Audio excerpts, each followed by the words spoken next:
చచ్చిపోతాడు అనుకునే వ్యక్తిని నువ్వు చనిపోవు, నువ్వు చనిపోవు, నువ్వు బ్రతకతావు.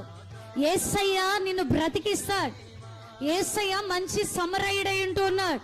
నీ గాయాన్ని మాన్పగలడు, నీ గాయాల్ని కట్టగలడు. ఈ లోకం చెయ్యి వదిలేసిందేమో, నిన్ను కన్నవారు చెయ్యి వదిలేసినారేమో, నీ తల్లిదండ్రుల చేతులు వదిలేసినారేమో, నీ కడుపును పుట్టిన బిడ్డల చేతులు వదిలేసినారేమో, నీ పిల్లల చేతులు వదిలేసారేమో, నీ తోబుట్టువుల చేతులు వదిలేసినారేమో. కానీ యేసు ప్రభుల వారు నీ చెయ్యి విడవడు. ఆయన విడువని ఎడబాయని దేవుడుగా ఉంటూ ఉన్నాడు. ఈ మాట అతన్ని ఇంకొక కొద్ది రోజులు బ్రతికేటట్లు చేయగలదండి. హల్లెలూయా, అవునా కదా? ఒక ప్రోత్సహించే మాట మరణాన్ని కూడా జయించగలదు. ఒక ప్రోత్సహించే మాట ప్రతి సమస్య నుండి బయటికి తీసుకురాగలదు.